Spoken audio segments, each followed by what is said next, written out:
Oh my god. I don't know if I got that on camera. But that was a suicidal pigeon.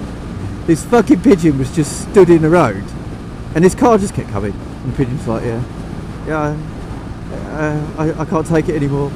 I've had enough. So, Miffed radar today. Do you know when you live... I live on one of those roads where neighbours talk to each other. And you know, some of you might think, yeah, well, that happens on all roads. But actually, when you've lived in London, as I have, and I've lived in a couple of different places in London, neighbours don't talk to each other. You know, I lived in a flat, and I used to, back when I was a smoker, I used to stand out on the entrance to my flat, which was, you know, almost like a balcony really, that attached to all the other flats. And there was a guy that lived next door to me who also used to stand out on the balcony, and we barely said hello. And I lived there for about 4 years. No idea who he was, what his name was or anything. Never went into his place, he never went into my place. You know, at the most, every now and then, we used to, you know, exchange parcels when one of us hadn't been in and the other one had picked up someone's parcel. You know, that kind of thing. And so I'm not used to living in an area where people talk to each other. You know, neighbours wise. But now I live out in the sticks a little bit, and everybody fucking talks to everyone, which is lovely. It's nice. You know, my next door neighbour, she's lovely. The women that live next door, they're lovely.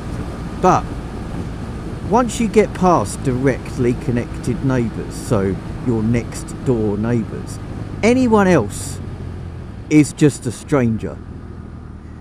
But you see them. You see them from time to time, and you kind of wave and nod and, you know, say hello. You know, you don't know their names. You've never really had any conversation with them, and you know, but you do see, you know, you see them and you kind of nod and, like I say, you wave, which is fine.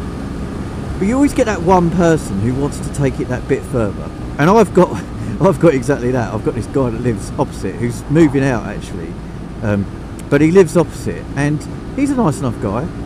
But one day he decided that he wanted to, you know, take our relationship from being two blokes that just kind of nodded to each other across the road to him walking across the road and talking to me. At which point I was like, oh, for fuck's sake. I'm not the most sociable person at the best of times, but, you know, this was like, I was like, oh, I don't want to talk to you. You know, this is, you know, you probably... you know, I look at neighbours a bit like family. You know, you don't choose your family as much as you don't choose your neighbours, but you've got to put up with them. And sometimes you meet some great people who you're friends for life with, but 9 times out of 10 you meet people who you don't really want to talk to, but you fucking have to because you live near them. And so this guy's one of those guys where you're like, oh mate, see, you know, he comes over and he starts chatting, and it was awkward. You know, it was a bit awkward. We didn't really know. He didn't come over with a plan. If you are going to walk over to your neighbour or the person who lives across the road from you to talk to them, have a plan. Have an idea of something you're going to talk to them about. Like you might say, for example, oh, I noticed you've got a camper van and we're thinking of getting one. What's yours like? Could I have a look inside? You know, that's okay. Or I noticed you've recently bought a motorbike. I quite like motorbikes. That kind of thing.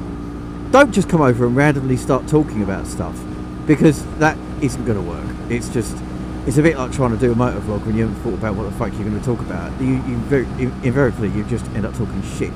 And you know, with this guy, that's exactly what happened. There was quite a lot of you know, long pauses where you just think, can I go now? Is it polite for me to go now? You know, suddenly you're in that zone of, I don't really want to continue this conversation, but I feel like if I walk away now, it's probably a bit too early.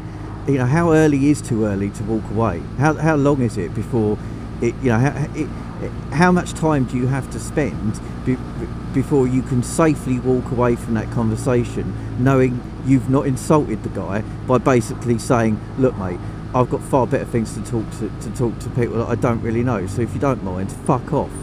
You know, that's, you know, so you're standing there kind of thinking, oh God, when the fuck can I get out of this conversation? Jesus Christ. But you know what, I don't even know what you're talking about. I'm not even listening to you.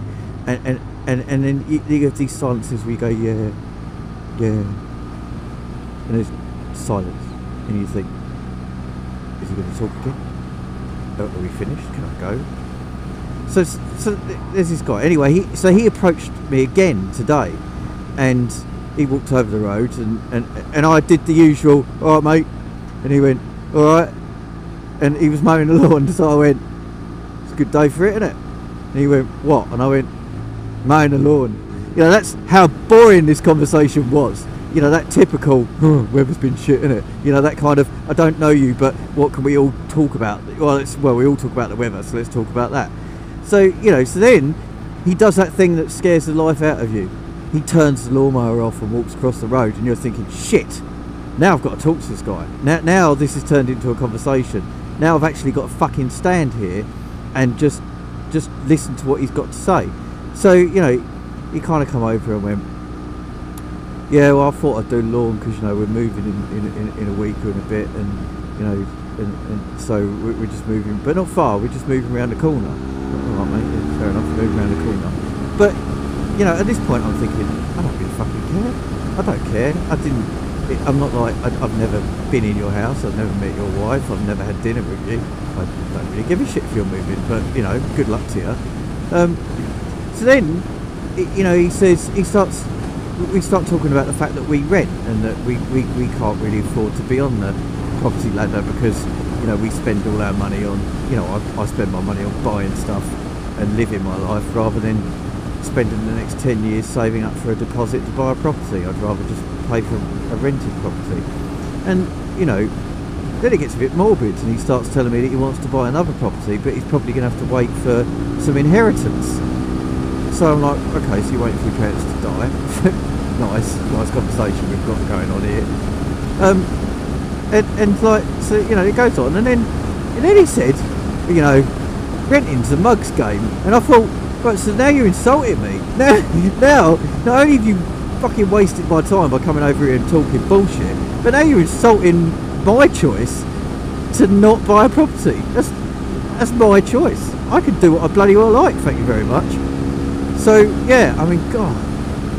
So here's one out to everybody. Do you know, if you don't really know someone, you know, and it's just a random conversation, don't fucking bother, because most people probably don't want to hear it.